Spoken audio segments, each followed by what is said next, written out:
All right, let's go get our bees, bud. Come on.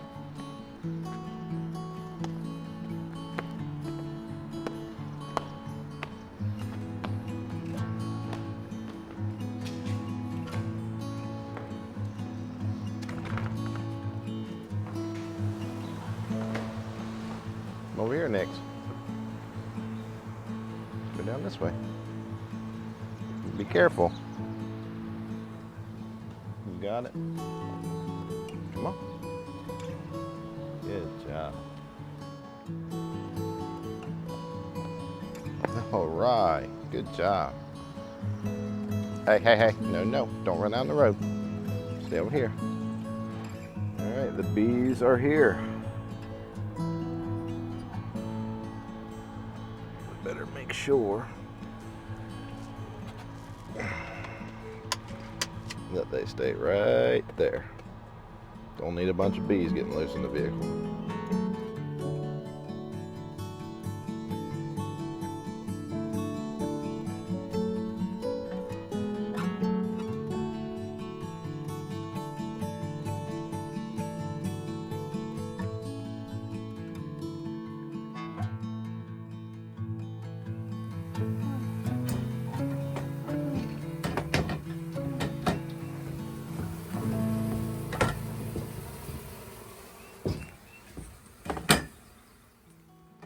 All right, so once you get your bees home, the first thing you want to do is get them indoors where there's some air conditioning if you can.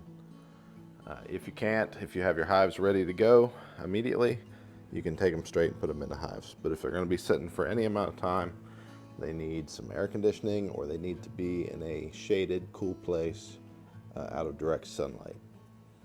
They're very restricted in here, so if they get too hot, too much sun beating on them, they can't move away from it. So you have to make sure that they have all the shade that they need. Okay, so the obvious thing you're going to need first is your beehive. And let's look at what that consists of. All right, so the first component to your beehive is the bottom board. And there's several different options. This here is called a solid bottom board. And then you also have what's called a screen bottom board. And this just kind of helps keep ventilation going. It also can be used to check for things like varroa mites, and by sliding a little thin piece of corrugated plastic down in here that covers the whole bottom, the varroa mites can fall through the screen and land in that, or a trap made specifically for varroa mites, and that way you can kind of tell where your mite population is at. Varroa mites can easily kill your hive if there's too many of them in the hive, and they are a pandemic when it comes to honeybees. I highly suggest you do some research on mites and learn all you can about them. So anyway, screen bottom board helps with ventilation in the summer, and then this here obviously is just solid. And I use these, I used to switch them. I used to have ventilated in the summer and these in the winter. Now I'm trying to stay mostly with solid, just because it's kind of a hassle to swap a bottom board out on a beehive, especially if it's a really big beehive. So there you have your bottom board. All right, the next component is an entrance reducer.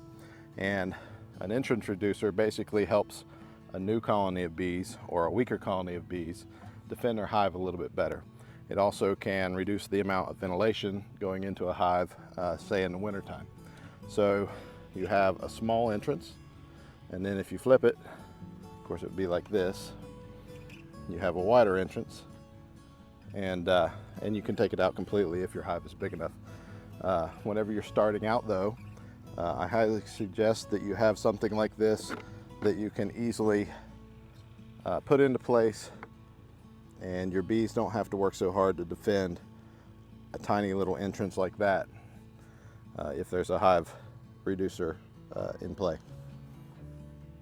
All right, the next component is a deep box, and that goes right on here, just like this. Now this is called a deep box because it's the deepest box with a Langstroth hive that they offer. And you've got these deeper frames that go all the way to the bottom, and provide the proper spacing for the bees. Bees will build comb anywhere that there's not enough spacing. So if you take a frame out and leave it like that, they'll fill that whole space with comb, and it'll be quite the mess trying to get in there and clean it all out. So this is a 10 frame box, so 10 frames like this can fit in this box. They also have 8 frame boxes, but I always run 10 frame boxes myself. Now whenever your frames come, they will come like this, basically. You can get frames in multiple different ways. This is a plastic insert that goes into the frame. It has the honeycomb pattern already built into it, and they come with a small amount of wax on the frame. Now if you go this route, I highly suggest that you buy yourself an additional I don't know, pound or two of beeswax, melt it down. I take a roller and just roll it on to your frame and coat it with extra beeswax. The bees don't really want to build on the plastic itself, so if you coat it in beeswax, they'll start building on it. And if you don't have beeswax on it, one thing you'll get is comb that's raised up off and not connected necessarily to the plastic. And these come in all plastic frames. You can get them without the inserts and just put like string across here, and the bees will build their own wax. But you know, whenever it comes time to work on these frames, pulling them out and stuff like that, if it doesn't have a nice solid foundation, you could easily mess up or tear your comb if it's just drawn out and there's no foundation to support it. So I use these plastic inserts. You can get these in several different colors. You can get white, you can get like a yellow. I go with black because when the queen lays her eggs, the eggs are little tiny white specks, and it's a whole lot easier to see that little white speck on a black background than it is in like a white or even a yellow background.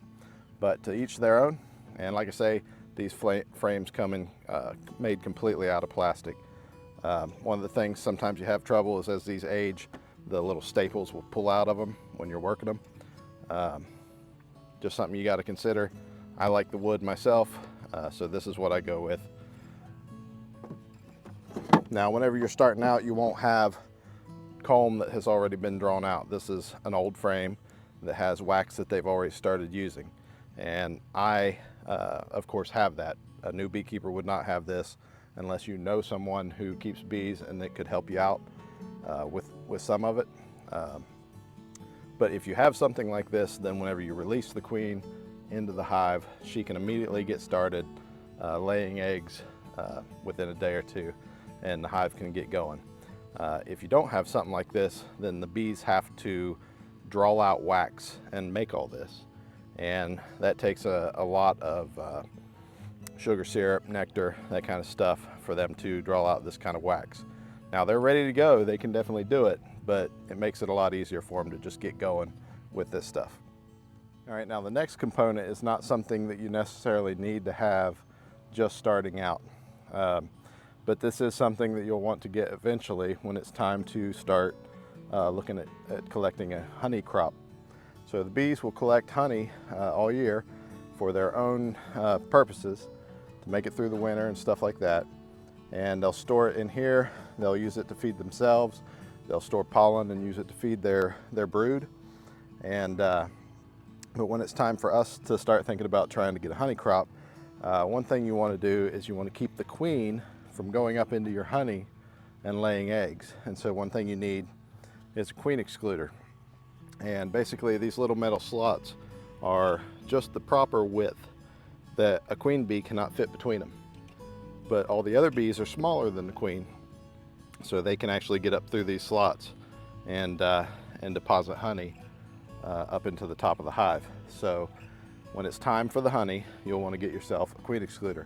I use these ones that have wood all the way around because I like how the wood just fits with the rest of the hive, and the bees can seal the edges and stuff like that. Now just a plain metal excluder, they also have the plastic ones, you know, just sits here and sandwiches in between two boxes, and I've always felt like it just, you know, the box on top slides a little too much for me. I like these, they're more expensive, but you can totally use the other ones. It's not a problem at all. This is what I use. Okay, and then the next option, which is, again, when it's time for the honey crop, is you want to get yourself a honey super. Now, honey super goes right on top of the queen excluder, like that. And now the bees, like I say, can come up through the queen excluder and into the honey super and store their honey in here, and the queen will stay down here and raise a big bunch of bees. So in the honey excluder, we have what's called a medium box. So it's smaller than the deep box. And the reason for that is if you put a deep box on here, my goodness, you got to be a muscle man or woman to lift the daggone thing. When these things are full of honey, they are super heavy. Let me tell you, even when these mediums are full, they're super heavy. A deep would be astronomically heavy and very hard to deal with. They also make these in shallows, which is just a tiny bit smaller, but it makes it easier for folks that aren't as able to lift and carry and stuff like that to deal with their own honey. Now, generally what I like to do, this is also a 10 frame box. You can get them again in 8 frames. The frames are also shorter than the deep frames. And again, you're gonna wanna wax your frames just like I've done. You won't have the drawn out comb. But one thing I like to do is I like to take one frame out and only have 9 frames up here. And I've got a spacer that actually slides down and spaces all these frames properly. And you basically want to have a wider gap in between each of your frames, something like that. And the bees will draw the honeycomb out wider on each frame. And so when it's time to harvest your honey, you can take a knife or whatever you use and just cut the cappings off. You know, the bees will cover each one of these little holes with a cap, and you'll just be able to cut all those off and then stick it in your spinner and get the honey out, or however you extract your honey. So they end up storing more honey on each frame, and it makes it easier to harvest in the end. So 9 frames is what I generally run, but you can absolutely do 10 if you want to. So these 2 items are optional for the beginning beekeeper, but definitely the following year you're going to want to get yourself a honey super and a queen excluder. Okay, so now that you've got your deep box on and your frames in, the next component is your inner cover. This is an inner cover. It's got a lot of dust and stuff on it. Anyway, this is an inner cover, and what I've done here is I've cut out some holes on all 4 corners and put some screen in there. You absolutely do not have to do that. I'm just a crazy person, and that's how I run my beehives. I like to give the bees plenty of plenty of ventilation in the summertime, and then in the wintertime I'll cover these holes to keep the airflow restricted, but not completely. I don't want it completely restricted, just try to maintain some of the heat in the hive. But they also have a top entrance right here cut out. Some of these don't have that, and there's lots of different options for these. Some of these center slits come as a wide slit. This one here is a big round slit. So this goes right on top here. And what it does is it gives the proper spacing on the top of the frames to keep the bees from building comb on top of your frames. And it works as a buffer between the top cover and your bees. There's also a hole here that usually comes with a plug that keeps other critters from going in up here and getting down into your hive. But what I end up doing is I've made these little wooden pieces here with a piece of screen on them, and I end up just laying that right over top of this. So anything that comes in here looking around can't get down into the hive and be able to bother the bees. And the bees will come out through this front entrance, so they won't ever bother with this back hole whatsoever. It's really not an issue. Okay, next is an optional piece. This is what I do. Not everyone does this at all, and it's totally not necessary. But again, it's how I run my hives. I've taken these shallow supers and I've drilled holes at an angle like this, so any water will run down and out, and I've put screen on here to keep pests and stuff from getting in. And it's on all four sides. There's 2 holes on each side, and what that does is it allows the heat in summer to come out, and in the wintertime I'll put burlap down in here, and the burlap will act to wick the moisture out of the hive, and these holes will help to air dry the burlap, and it's just a good ventilation system, and I've had a lot of success using this. But it's not necessary at all. A lot of people just go with inner cover and then put the top cover on. So the next component is obviously your top cover. Top cover has a piece of metal on top. There's all kinds of different top covers you can go with, all different kinds of configurations, but this is what I use. It just has a galvanized piece of metal on top, and I've had some that are arched like a real roof, but this is what I really like the best. Inside of it's just wood, and it goes right on top, just like that. Now, the reason I really like this ventilation system is the holes sit right up underneath this lip, so even if it does rain, even if the rain's blowing, it's under this lip far enough.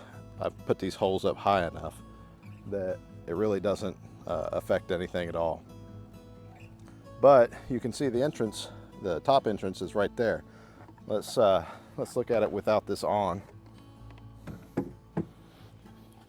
You put this down over top of the inner cover, and now the top, or the entrance, is actually up underneath the lip on this thing.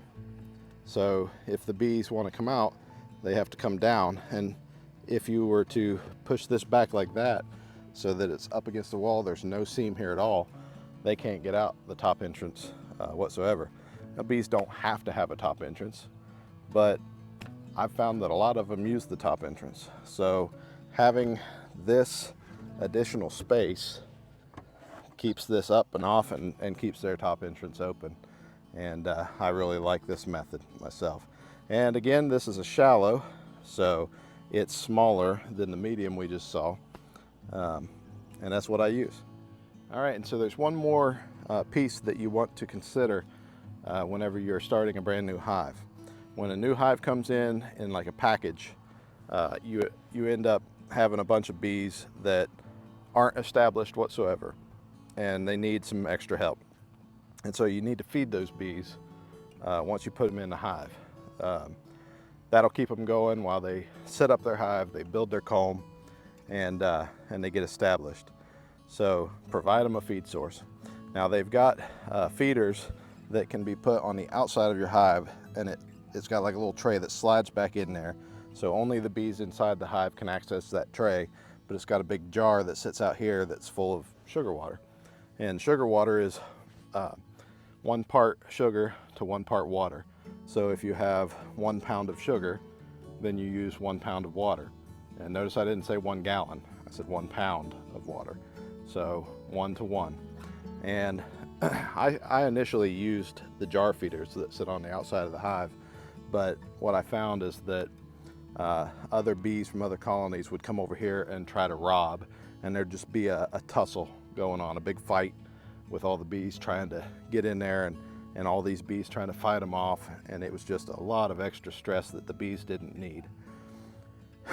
So now what I use, and what I'm going to suggest to you, is some sort of internal feeder. Now, I use these things, they're called rapid round feeders, and basically it's a bowl with a raised part, and it's kind of indented here, and this little piece here goes down into the hive. The bees can crawl up in here and come out the top here, and it's rigid on the edge here, so their feet can grab hold. And then this little cover goes over the top, and what this cover does is it keeps the bees from like coming out and getting in the water and drowning, but it lets the water go up underneath and raise up to the edge, and the bees can stand on the edge and eat all the sugar water they want and take it back down into the hive. So that would sit right on here. You'd fill it up with the sugar water, and then you put the lid on top. Now, the problem, again, with just having this lid is this particular feeder that lid's going to sit on top of the feeder just like that, and that's less than ideal. So either find an internal feeder that's small enough to work with this setup, or do what I do, add the ventilation piece, and then your lid.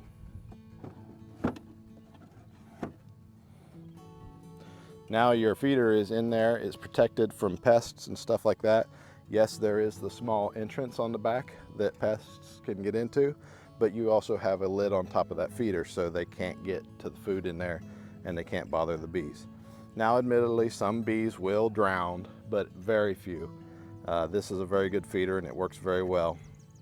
But it's a lot better than the fight and the hassle that's going on outside, and I would highly suggest using an internal option. They also have feeders that go, you can take a couple frames out of here and the feeder will slide down in here and you can fill it up and it'll be internal to the box. So it's really up to you and your preference. There's all kinds of ways to do beekeeping.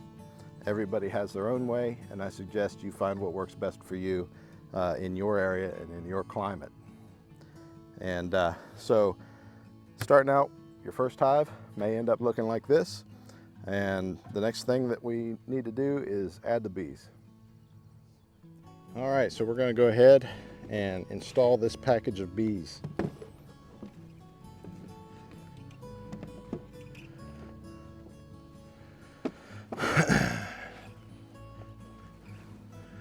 Now obviously I'm starting off with some pre-drawn comb that the bees can start using immediately.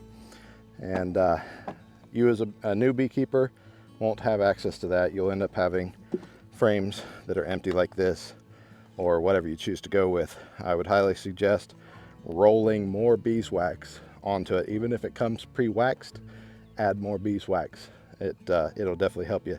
Little pro tip there. All right, so I'm going to take out about 5 frames here. Let's take out this one so that there's plenty of room for the bees to go down into the hive there.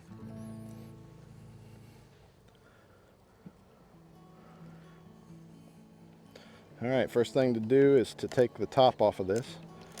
It's just held down by a couple staples.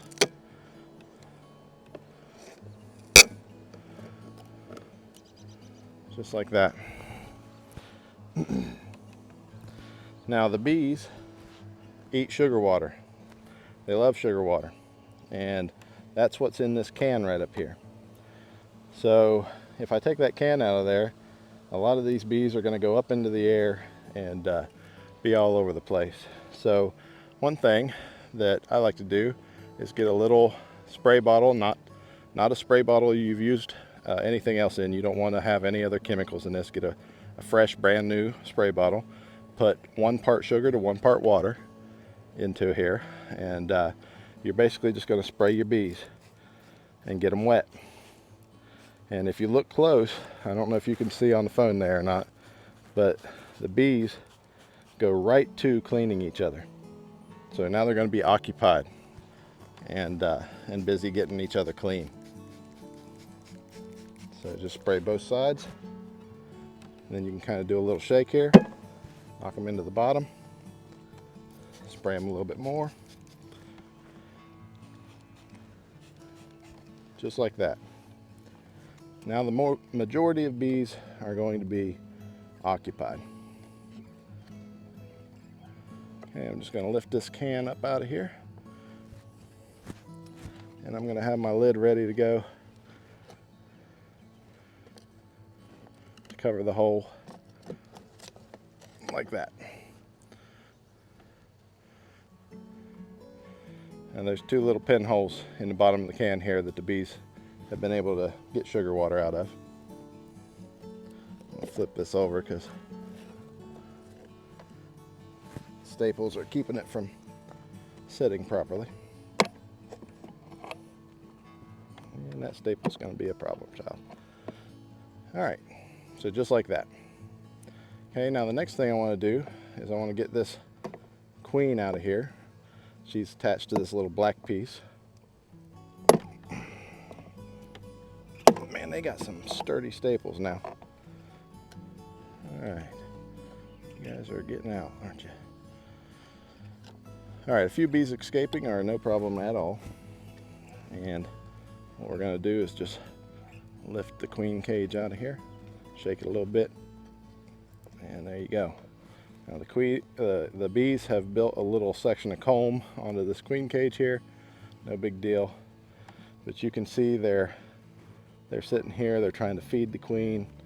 You know, they want her to be their queen, basically. Now, if the bees were rejecting her, you would see their little butts trying to get their stingers down in there to try and kill her. But these bees are trying to care for her and make sure she's good to go. One thing you definitely want to do is you want to look real close and make sure that your queen is alive and moving around down in there. If she is dead, you're going to have a big problem, and you definitely want to call the people you bought the bees from and get that fixed ASAP. Okay, so since I can see my queen is alive, I want to install this somewhere in the hive. And what you want to do is try to put it somewhere on a frame. Use a rubber band around the frame or something like that to hold it in place, or you can kind of wedge it into some of the pre-existing comb if you have comb. If you don't have comb, you can set it on the bottom of the the bottom board or whatever, but never, like, there's a cork right here and there's a cork right here, and I'm about to lose the whole thing. I don't know if you can see, but there is a piece of candy right here, this white area. And if you take the cork off here, the bees will start eating that candy from the outside. And the bees inside, there's several different worker bees in there with her, and they're in there to take care of her. The queen bee doesn't do anything for herself. They feed her, they clean her, they do everything for her. The only thing she does is eat and lay eggs. The bees will care for the babies when they're born, and she does nothing but lay the eggs. So the bees will eat through that candy and give more time for the bees to get used to her and become more established with her. So if you feel like that she is, that they're already accepting her and she's good to go, you can go ahead and pull the cork out from this end without the candy, and that will release her immediately. But if you feel like she needs more time, then pull the cork out on this end, and it'll take them 2 or 3 days to dig through that candy. Now I'm thinking I'm going to do a direct release because I can see how these bees are trying to get in there and feed her. They are very concerned with her well-being, and so they've already decided this is our queen, and they've accepted her. So I'm happy with that. Okay, now I'm going to spray down in this hole and wet the bees some more. This will help keep them from going airborne as much. Whenever I put them into the hive. All right, there we go. Now the last thing to do is to shake them down into the hive. Now this looks violent, and to some extent it is, but these bees are tough and they can definitely take it, no problem.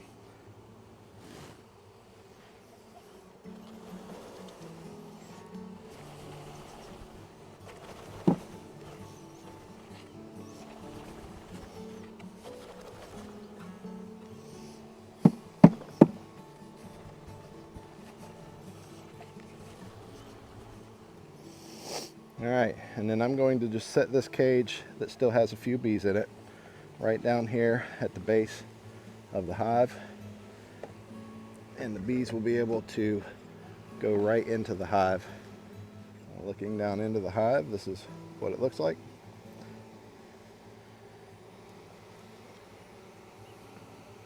So I have drawn comb on this side, I have drawn comb on that side. I'm going to stagger these frames. Maybe get the debris off of them so the bees ain't got to fool with it.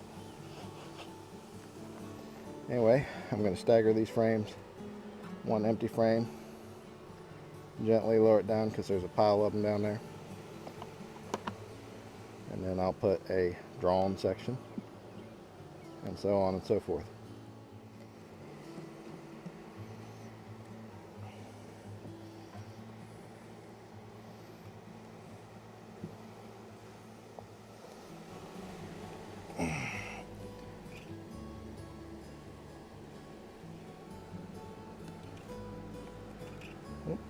the queen cage around here. Alright, so what I'm seeing here is a bunch of these bees are clinging to this frame that has the drawn comb, and they're already kind of sticking their heads in the different cells and basically liking what they're seeing. So I'm going to just gently lay this on its side. Gently. And then all these bees are over here trying to care for their queen. I'm going to release the queen right now.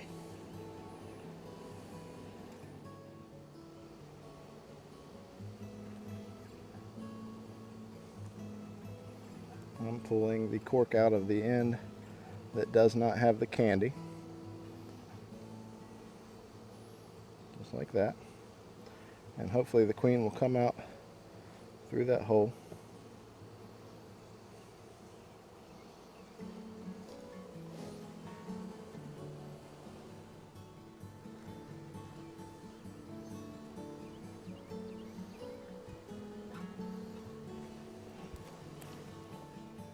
Alright, instead of the queen coming out, I see a lot of workers are going in, so I'm going to open the top part of this so that the queen can come out a little easier.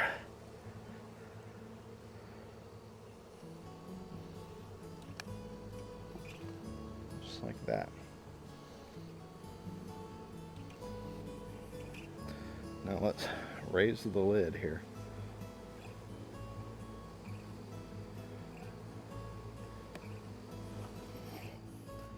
They're just anxious to get in there to her.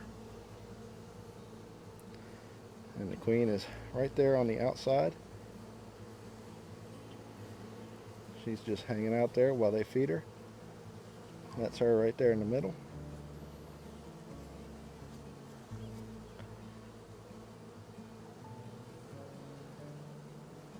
And they're all caring for her.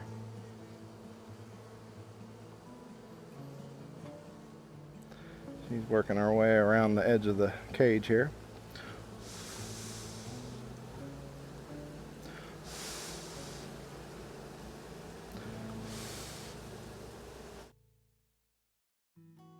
There she is.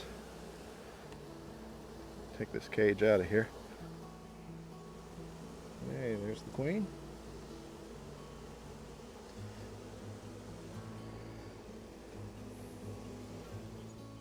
All right. Like I say, that's how you do a direct release of the queen. And right there you can see the candy that I'm talking about. It's just a big white chunk on one end, and the bees will eat all the way through that and let her out eventually. But in this case, they already were happy with her, so this is the route we went. All right, so this box is here. The bees should be able to work their way out.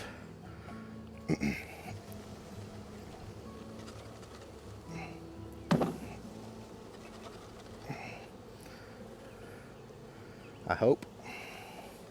I'm just going to set it like that and then come out that way. Last thing to do is to cover this hive up and feed them. So now to feed them initially, I'm just going to poke some holes in this can. And I'm going to expand some of these holes and just pour this sugar water down in here. You see one little bee there is already after it. He's a hungry fella. And he jumped right in the bowl. Alright, you want to save your bees. Get them up out of there so that they don't drown. Put your lid on so that no one else gets in there. And then we're going to put our ventilation top on.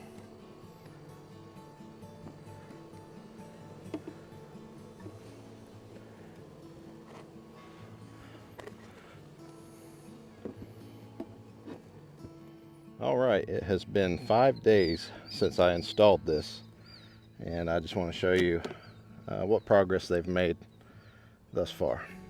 Alright, so you can see they're all kind of centered right here, and if you remember, we staggered the frames.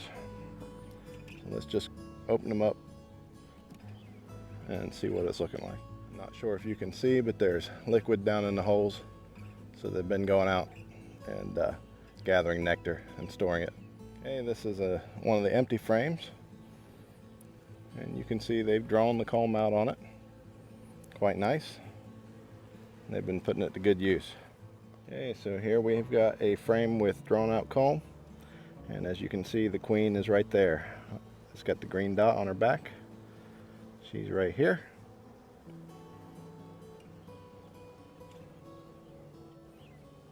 As I'm looking down in these holes, I'm seeing little white eggs. So the queen is laying and very active. So we're doing good. Now when you're getting into these, you want to make sure that you're not damaging your queen. So I'm watching her, she's crawling this way, and these little joints have to butt up together. So you definitely don't want to end up getting her squished or pinched in between the frames. So you kind of want to make sure you know where she is on the frame and be very careful putting her back in. I would never suggest, you know, where I've got one frame missing, if she's on that one frame, sliding it down in here where there's very tight tolerances.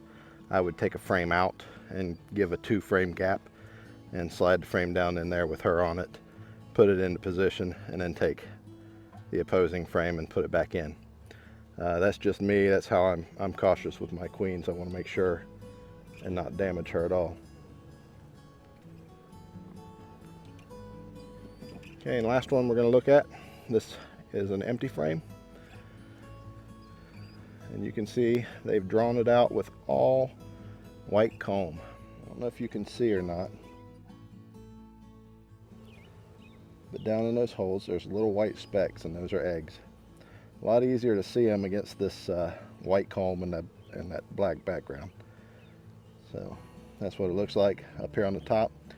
You can see a lot of nectar stored, and you can see some pollen. Oh. All right, so don't do that. That's a good way to make the bees mad. Trying to point this out to you, I dropped the whole frame. I'm the klutzy beekeeper, if you haven't noticed. Anyway, you've got nectar all in here, and little white eggs all down in here, and some of these colorful specks are your pollen. And I crunched a little bit of their comb right here, and it looks like I injured and killed 3 bees. Just glad that the queen wasn't on there. And they should be just fine. The majority of them have taken flight and are headed back up to the hive.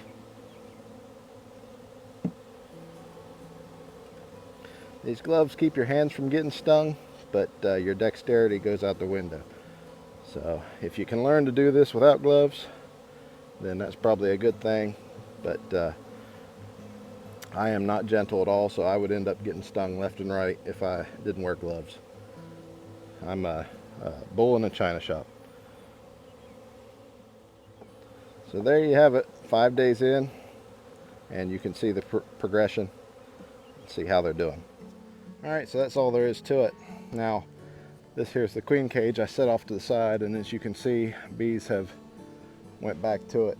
The reason for this is because everything to do with bees is pheromone based, and the queen puts off a pheromone, and so the whole time she's been in this cage, it now has her scent in it, and all the bees think she's in there. They're also in here working on the candy and stuff like that. So what I'm going to do is just set this cage right here until her pheromone wears off, and the bees, you can see these bees here. Let me get you closer. Okay, these bees right here have their backside in the air and are fanning, and what they're doing is they're putting pheromone out into the air to let the rest of the bees know, hey everyone, this is where we live now. And you can see some of the bees that are landing are working their way over and going into the entrance. They're picking up the signal and answering the call. And here, some of the bees that are left in the box are crawling their way out and will fly up and make their way into the hive here in a little bit. So by nightfall, this whole hive is going to be in and tucked in for bed and good to go.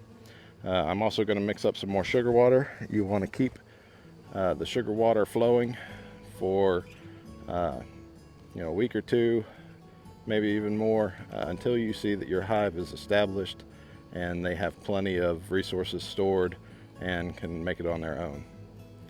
And that's how you set up a brand new hive. Now I've got another box of them right over here, and I'm going to set up that hive right over there. But that's how you do it. And like I say, if you have any questions, feel free to drop them in the comments down there. Excuse me, I got sweat in my eyes. Drop your comments down below, and I'll be glad to answer anything that you might have a question on. I read every comment, and so I'll definitely answer you.